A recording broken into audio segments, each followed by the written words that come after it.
Hello and welcome to MA TV Kashmir in focus. नाज़रीन, जैसा कि आप जानते हैं कि हमारा चैनल जो है एमए टीवी, जो लंदन से इस वक्त आपको लाइव हम ब्रॉडकास्ट दे रहे हैं, ये दुनिया का वाहिद चैनल है जिसके ऊपर पाकिस्तानी ऑक्युपाइड जम्मू कश्मीर और पाकिस्तानी ऑक्युपाइड गिलगित बल्तिस्तान के बारे में डिटेल से ना सिर्फ आपको न्यूज़ देते हैं करंट अफेयर्स की, बल्कि एनालिसिस भी।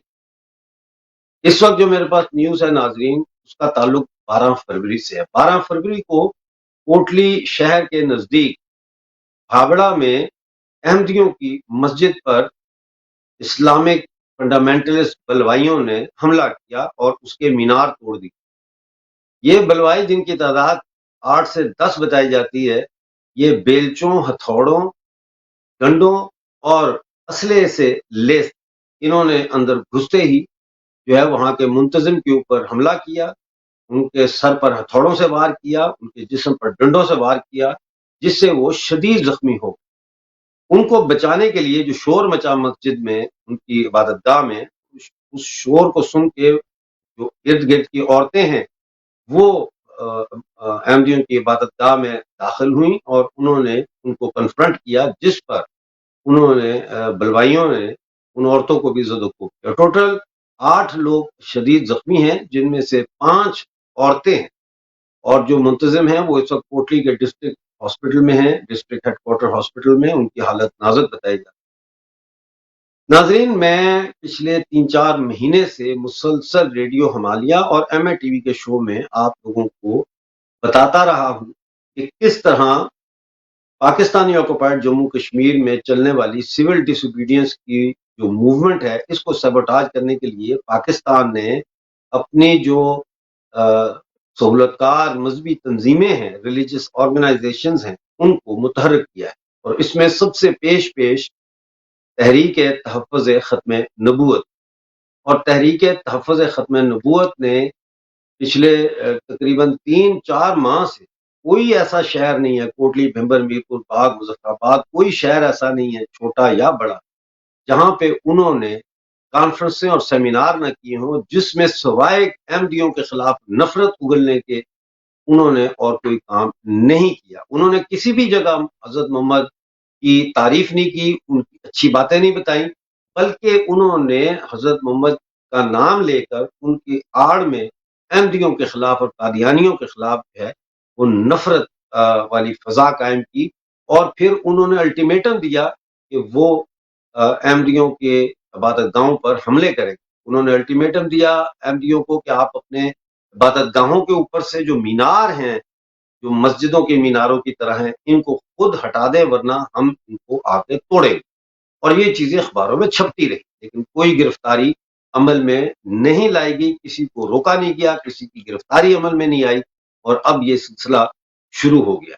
दूसरी जानब परसों हमारे प्रोग्राम में मेजर जनरल ए के सिवाज जी आए थे और उन्होंने मेरे एक सवाल के जवाब में ये कहा था कि सिविल डिसोबीडियंस की मूवमेंट बेशक 5 फरवरी के बाद थोड़ी ठंडी नज़र आ रही है, क्योंकि पाकिस्तान में इलेक्शन हो रहे हैं, लेकिन ये अब रुकने वाली नहीं है। और आज उनकी ये बात सच साबित हुई उस वक़्त जब ये खबर आई कि आज से लेकर 4 मार्च तक पूरे पाकिस्तानी ऑक्युपाइड जम्मू कश्मीर में जम्मू कश्मीर जॉइंट अवामी एक्शन कमेटी जो है, वो अवामी राब्ता मुहिम शुरू कर रही है, जिसमें वार्ड कमेटी की सतह तक जो है जॉइंट अवामी एक्शन कमेटी की तंजीम साजी की जाएगी, ऑर्गेनाइजेशनल सेटअप बनाया जाएगा और 5 मार्च को पूरे पाकिस्तानी कब्जे वाले जम्मू कश्मीर में एक दफा फिर जनरल स्ट्राइक होगी, रैलीज निकाली जाएंगी और एहतजाज किया जाएगा। और 5 मार्च को एज अ रेजिस्टेंस डे मनाया जाएगा, यौम मुज़ाहमत। इन और दूसरी बातों पर गुफ्तगू करने के लिए आज हमारे साथ फिर मेजर जनरल ए के सिवाज जुड़ रहे हैं, जिन्होंने 22 साल तक जम्मू कश्मीर में देश की सेवा की है। उनका स्वागत करते हैं। जनरल साहब, थैंक यू वेरी मच। मैं यकीन जाने, मैं आपको बुलाता हूँ सिर्फ इसलिए कि आपसे मोहब्बत है, आपसे प्यार है, आप बातें बहुत अच्छी करते हैं, तज्जिया बहुत आपका ऑब्जेक्टिव होता है। लेकिन हर वक्त मेरे ज़हन में ये होता है कि सारा दिन आपने काम किया और रात के 12 बजे भी मैं आपको जो है वो चैन नहीं लेने दे रहा, उसके लिए मैं आपसे माज़रत भी चाहता हूँ।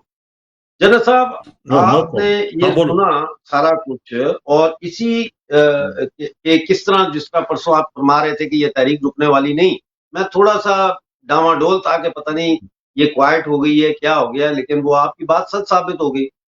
लेकिन पाकिस्तान सुप्रीम कोर्ट के चीफ जस्टिस काजी फायजीसा ने हमारी बड़ी बेइज्जती की है। उसने कहा है कि जी गिलगित बल्तिस्तान के लोगों को तो अपने कॉन्स्टिट्यूशनल राइट्स का ही नहीं पता। मैं ये समझता हूं कि पाकिस्तान को नहीं पता कि उनके कॉन्स्टिट्यूशनल ड्यूटीज और रिस्पॉन्सिबिलिटीज क्या हैं। उन्होंने हमारी सब्सिडी काटी, टैक्सेस हम पे लगा रहे हैं, जो कि एक डिस्प्यूटेड एरिया पे तो टैक्सेस लगा ही नहीं सकते हो। तो मेरा ख्याल ये है कि शायद उन्होंने रेफरेंडम की भी बात की है कि गिलगित बल्तिस्तान में रेफरेंडम करवा के देख लें। शायद वो ये नहीं जानते कि यूनाइटेड नेशन रेजोल्यूशन की ये कंडीशन है कि पाकिस्तान अपनी फौजें निकाले और उसके बाद पूरी यूनिफाइड स्टेट हो और फिर रेफरेंडम। क्या कहेंगे आप इस सारी सूरत हाल पे? Floor is your sir. देखो मित्र साहब, सच्चाई एक है कि गिलगित पाकिस्तान और पाकिस्तान ऑक्यूपाइड कश्मीर ये भारत का हिस्सा था और इसको इलीगली ऑक्यूपाई किया है पाकिस्तान ने। क्योंकि आपको पता है 22 अक्टूबर 1947 को जो रेडर्स आए थे और उन्होंने कत्लेआम किया, कश्मीर घाटी के अंदर औरतों को रेप किया, लोगों को मारा, तो उनका मकसद और कुछ नहीं था। उनका मकसद था लूटना और लोगों को मारना। और उसके बाद हाँ, ये सच्चाई है कि जब भारत की फौज जीत रही थी तो उस समय गलती से कहीं यूनाइटेड नेशन में चले गए, नहीं तो उस समय कोटली, मुजफ्फराबाद, मीरपुर, झांगर इसको भी जीत रहे थे और पूरा पीओजे के जो कि भारत का हिस्सा था, जो जम्मू एंड कश्मीर स्टेट का था, वो वापस आ जाता तो फिर प्रॉब्लम नहीं थी। मगर ये भी सच्चाई है, जब यूनाइटेड नेशन में ये बात गई और जो बात रेफरेंडम की आती है तो उसमें सबसे पहली एक शर्त थी कि पाकिस्तान जो है अब पूरे पाकिस्तान ऑक्यूपाइड जम्मू कश्मीर को खाली करेगा और फिर भारत उतनी फौज रखेगा जिससे इलेक्शन हो सके। तो जो पहली एक प्रकार से शर्त थी कि पाकिस्तान पूरे इलाके को खाली करेगा, वो कभी उसने पूरी की नहीं। और वो उसने क्यों नहीं की, उसकी भी वजह है। उसकी वजह यह, मिर्जा साहब उनको मालूम था कि वहां पर वोट कोई नहीं डालेगा उनको। जो लोग अब पूरे पीओजे के अंदर बढ़ते हैं, लोगों को मारते हैं, औरतों का रेप करते हैं, लूटते हैं, उनको वोट कौन डालेगा? इसलिए पाकिस्तान को पता था, पाकिस्तान की फौज कभी वहां से गई। तो ये किस रेफरेंडम की बात करते हैं? वो बात तो खत्म हो गई थी और जब शिमला एग्रीमेंट के बाद तो वो बात रही नहीं। सच्चाई ये है कि पीओजे के और गिलगित पाकिस्तान पाकिस्तान ने इलीगली ऑक्यूपाई किया, ये भारत का हिस्सा, भारत में आना चाहिए। अब क्या है, अब जो लोग वहां पर सड़कों पे आ रहे हैं, मैं उस दिन भी आपको बता रहा था, मैं मिर्जा साहब आप हौसला बुलंद रखें, ये इलेक्शन हो रहे हैं, इसका मतलब ये नहीं पीओजे के और गिलगित पाकिस्तान में जो तूफान चला वो रुक जाएगा। ये रुकने वाला नहीं है, ये तूफान इसको कोई रोक नहीं पाएगा। ये एक प्रकार अब इसका रोकना है जब ये भारत का हिस्सा बन जाएगा। और मुझे लगता नहीं कि अभी इतनी इस गवर्नमेंट की पावर है, जो कोलिशन गवर्नमेंट आने वाली है पाकिस्तान में, उसकी जो ताकत है वो बहुत कमजोर है। पॉलिटिकली इंस्टेबल, इकोनॉमिकली क्राइसिस में है और आज फौज का भी मोराल बहुत डाउन है।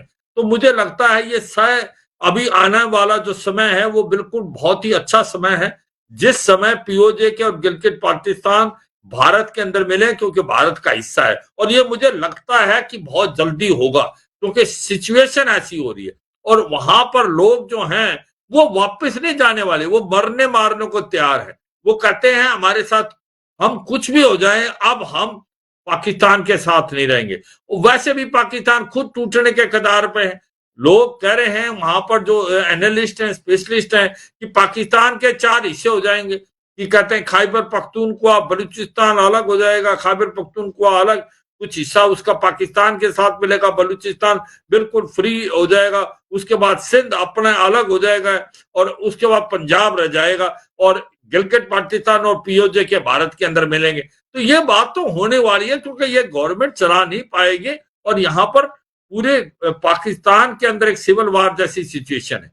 डर ये नहीं है, ये डर बहुत ज्यादा आज नजर आ रहा है अमेरिका को भी। और अमेरिका एक चीज से बार बार चिंता में है कि ये जो न्यूक्लियर हथियार है पाकिस्तान में, अगर वो टेररिस्ट के हाथ में पड़ गए और जिसकी आकांक्षा है तो फिर क्या होगा?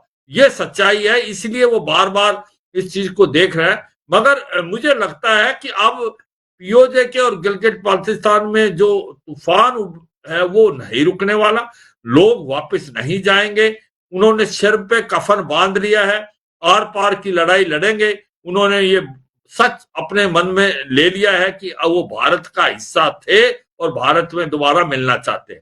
और पाकिस्तान की गवर्नमेंट एक वीक गवर्नमेंट होगी, वो कुछ नहीं कर पाएगी, क्योंकि उसको अपनी फिक्र है कहीं चार हिस्से ना हो जाएं। जिस प्रकार से वहां पर इकोनॉमिक क्राइसिस चला हुआ है और टेररिज्म जो तहरीके तालिबान पाकिस्तान बहुत बोल्ड हुआ है, तो मुझे लगता है इन सिचुएशन को देखते मिर्जा साहब अभी समय आ गया है कि जब आर पार की लड़ाई स्टार्ट होगी।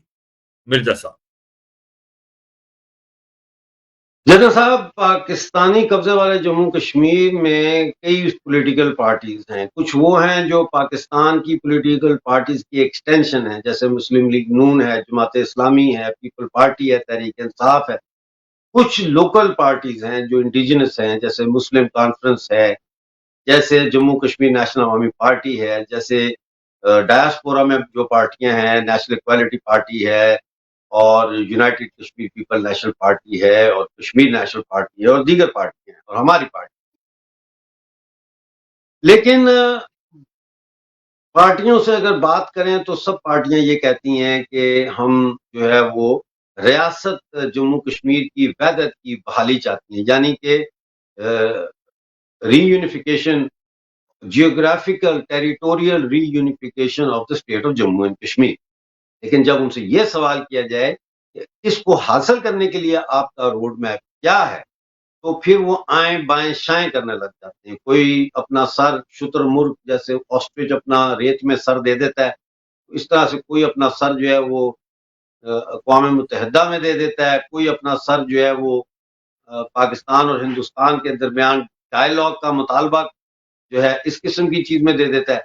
लेकिन ये तमाम बातें वो हैं जैसे एक ट्रक की बत्ती होती है, धुंध छाई हुई है, ट्रक आगे जा रहा है, आपको रास्ते का पता नहीं है, आपने ट्रक की पिछली बत्ती को फॉलो करना शुरू कर दिया है कि वो आगे है तो उसको फॉलो करते करते हम कहीं पहुंच जाएंगे।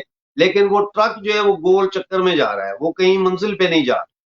हमारी पार्टी तहरीक इत्तेफाक राय जम्मू कश्मीर वाहिद पार्टी है जिसने पहले दिन से ये कहा है कि रियासत की वहदत की बहाली, the territorial geographical reunification of the state of Jammu Kashmir is only possible if POJK and Gilgit-Baltistan reunite with the broken territories, and the only way to achieve that is by rejoining the Republic of India. अब जब हम ये बात करते हैं तो आपको पता है ट्रक में एक हॉर्न भी लगा होता है कि अगर कोई आगे आ जाए तो वो हॉर्न बजाते हैं, पॉं पॉं। तो जब मैं ये बात करता हूं तो ये सारी पार्टियों के लोग जो है ये वो हारन बजाना शुरू कर देते हैं, जिसमें से आवाज आती है सहूलतकार, इंडियन एजेंट, रॉ एजेंट, ताकि हम रास्ते से हट जाएं या जो लोग हमारी तरफ देख रहे हैं वो हमारी तरफ मुतवज्जो ना हो। लेकिन जैसा मेरा आज स्टेटमेंट भी छपा है, मुसलसल जो है, मैंने आपको भी वो स्टेटमेंट फॉरवर्ड किया है जो ANI ने छापा है आज, कि मुसलसल मुझे कॉल्स आ रही हैं, यूथ की कॉल्स आ रही हैं जिनकी एक उम्रें 16, 17, 18, 20, 21, 22 साल तक की, जो कह रहे हैं डॉक्टर साहब हम लोग भारत में शामिल होने के लिए बिल्कुल तैयार हैं, और भारत या तो हमें शामिल करे या फिर हम पहाड़ों में जाके पाकिस्तानी कब्जे के खिलाफ जो है मुसल्लह जदोजहद करेंगे। जिस पर मैंने उनको कहा कि अभी धीरज रखो।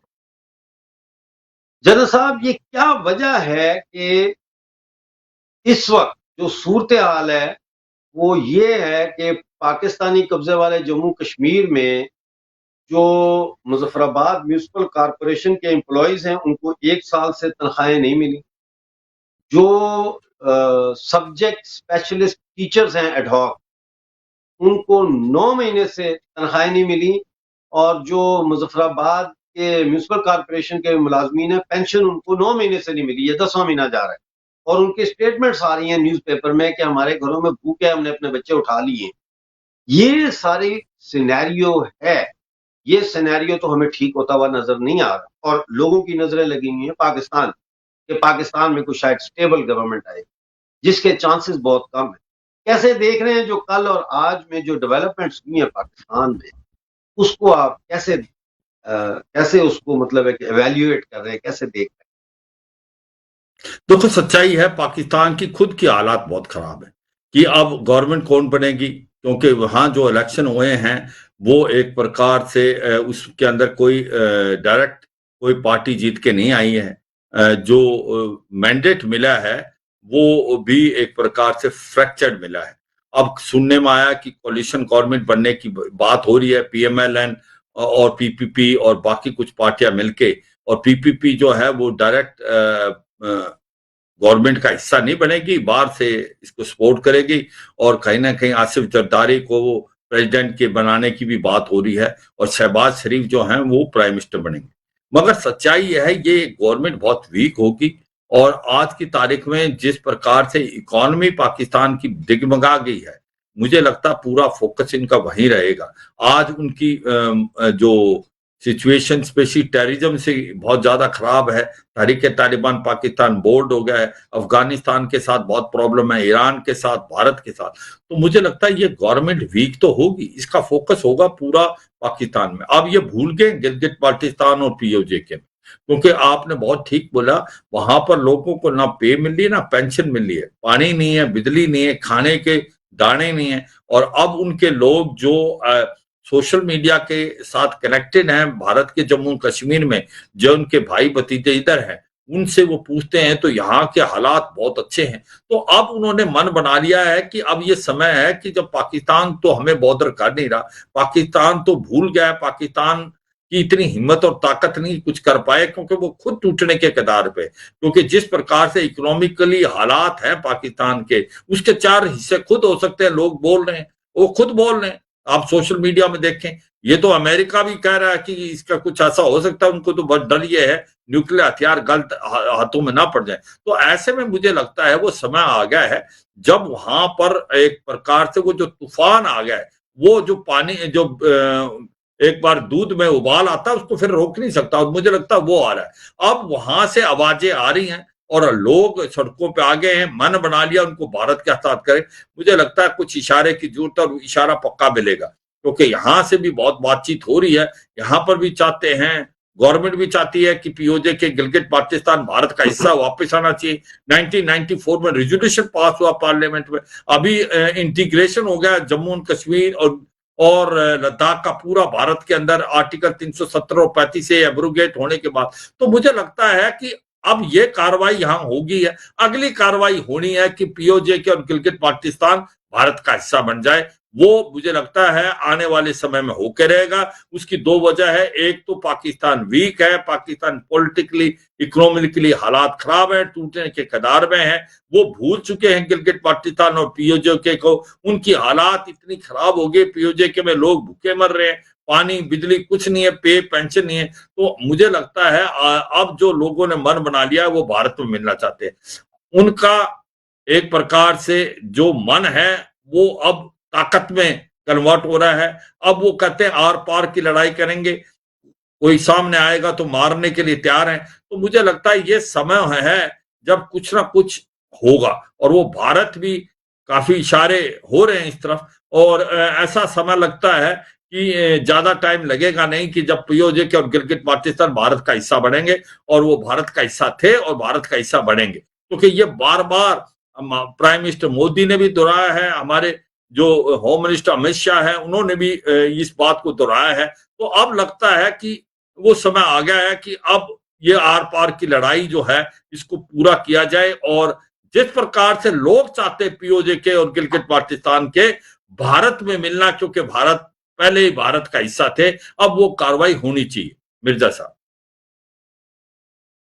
बिल्कुल सही है, कार्रवाई होनी चाहिए। हम भी इंतजार में बैठे हैं कार्रवाई के। हमने आज जो बयान दिया है बड़ा डिटेल बयान है, आप जरूर पढ़िएगा, मैंने थोड़ी देर पहले ही आपको भेजा है। उसमें हमने ये बिल्कुल सवाल उठाया है कि दुनिया में एक कानून है कि जब किसी के घर चोरी होती है तो पुलिस स्टेशन जाकर रिपोर्ट करते हैं, एफआईआर करती है, पुलिस चोरों का पीछा करती है, सामान बरामद करती है और जिस मालक होता है उसको वापस करती है। हमारे तो 76 साल से हमारे पे डाका डल रहा है, और अब इतना डाका डल चुका है कि अब हमारी बस ये खाल रह गई है उतारने वाली, बाकी तो सारा कुछ वो लूट के ले गए हैं। मतलब हमारे पास तो अब कोई पैसे नहीं है लोगों के पास, किसी चीज के लिए भी पैसे नहीं है। मैं यहाँ बैठा हूँ, मुझे पता नहीं है कि लोग कैसे गुजारा करते हैं। तो इन हालात में वो पूछते हैं कि हम कौन से थाने में जाकर पढ़ लिखाएं अपने, हमारे साथ जो कुछ हो रहा है। तो आपकी जो ये बातें हैं बड़ी अच्छी हैं, और मुझे यकीन है कि भारतीय सरकार इनके ऊपर गौर कर रही होगी। General right. साहब, हिंदुस्तान में इलेक्शन होने जा रहे हैं, ये कब तक सारा मामला कंप्लीट हो जाएगा इलेक्शंस का? देखो, मुझे लगता है कि मिर्जा साहब अगले 2-3 महीने में ये खत्म हो जाएगा, पर भारत में जो इलेक्शन होने हैं उसका कारण ही भारत का गवर्नमेंट का ध्यान अभी भी इस तरफ है। उनको मालूम है, क्योंकि इलेक्शन तो भारत में बड़े स्मूथली होते हैं, उसकी कोई प्रॉब्लम नहीं है। दो बातें बड़ी इंपॉर्टेंट है कि पीओजे के और गिलगिट पाकिस्तान में जो रिसोर्सेज थे वो सारे एक्सप्लॉइट कर चुका है पाकिस्तान। और अब डर, अगर अगर मैं आप पूछो कि ऐसी क्या वजह है कि जो थोड़ा सा शक है कि क्या किया जाए, जो चाइना पाकिस्तान इकोनॉमिक कॉरिडोर है वो गिलगिट पाकिस्तान से आ रहा है, तो वो चीन भी इन्वॉल्व हो जाता। मुझे लगता है उसकी तरफ ध्यान दिया जा रहा है कि कैसे चीन को बनाया जाए या किस तरीके से कोई समझौता किया जाए कि चाइना पाकिस्तान इकोनॉमिक कॉरिडोर जो है अगर ये भारत का हिस्सा तो बनते हैं स्टेजेस में तो कर ले आप जनरल साहब, आपके स्टेजेस में कर हाँ, देना। पहली स्टेज में पीओजे को ले ले, उसके बाद बिल्कुल फिर हम बिल्कुल बिल्कुल, गिलगित बल्तिस्तान वालों को साथ जोड़ लेंगे, कोई टेंशन नहीं है। हाँ सारा बिल्कुल, कुछ एक साथ अगर ऐसा ही नहीं भी कुछ लिया जा बातचीत होगी। सकता तो पहले एक हिस्सा तो ले ले। बिल्कुल, मुझे लगता है मिर्जा साहब इसी की तरफ बात हो रही है। आपने जो इशारा किया है, आपको भी काफी नॉलेज है क्या कार्रवाई हो रही है, और मुझे लगता है कि ये कार्रवाई ज्यादा दूर नहीं है। और भारत की जो गवर्नमेंट प्रेजेंट है प्राइम मिनिस्टर मोदी की, जहां वो यही कहती है कि प्राइम मोदी है तो मुमकिन है, और मुझे लगता है वो मुमकिन होने वाला है कि जब पीओजे के और गिलगिट पाकिस्तान भारत का हिस्सा बनेगा, और इंशाल्लाह ये जल्दी होगा, इसमें कोई शक नहीं। और ये लगता है चंद एक समय दूर है ये, जब ये सच्चाई एक्चुअली ग्राउंड पे होती हुई नजर आएगी। और मुझे नहीं लगता पाकिस्तान इसके ऊपर कोई ना कोई रेजिस्टेंस करेगा। पाकिस्तान का खुद की हालात खराब है, पाकिस्तान अपने अंदर इन्वॉल्व है। पाकिस्तान तो ये सोच रहा है कि उसके 4 हिस्से ना हो जाए, वो तो उसके डर में लगा रहेगा। और अब समझते हैं कि जो ये बिल्कुल बिल्कुल, तूफान आप चल सही गया कह रहे है हैं। तो जल्दी, तो बिल्कुल मुझे सही लगता कह है रहे हैं, कि बहुत मिर्जा साहब ये शुक्रिया होकर जनरल साहब, आपके मुंह में घी शक्कर। और जब पीओजे के भारत का हिस्सा होगा तो मैं अपने हाथ से आपको लड्डू खिलाऊंगा। Thank you very much for joining with us. नाजरीन, जैसा कि आपने आज के शो में देखा, तफसील से हमने आपको बताया कैसे इस्लाम को इस्तेमाल किया जा रहा है सिविल डिसोबीडियंस की मूवमेंट को सबटाज करने के लिए, एमडीओ को टारगेट किया जा रहा है, इस तरह से जो है उनकी इबादतगाहों पे हमले किए जा रहे हैं, और एक मस्टर अप करने की कोशिश की जा रही है, एक कम्युनल वायलेंस की सूरत, ताकि जो सिविल डिसोबीडियंस है इसको कम्युनल वायलेंस में डुबो दिया जाए, बिल्कुल उस तरह जिस तरह भारत माता की तहरीक आज़ादी को पाकिस्तान बनाने के नाम पर मुस्लिम हिंदू कम्युनल वायलेंस में के खून के समुद्र में डुबोया गया था। उम्मीद है आपको आज का प्रोग्राम पसंद आया होगा, इसको जरूर शेयर कीजिएगा। अब आपसे मुलाकात होगी ट्यूसडे को लंदन टाइम 6:30 बजे लाइव। उस वक्त तक के लिए डॉक्टर अमजद यूब मिर्जा को इजाजत दीजिए।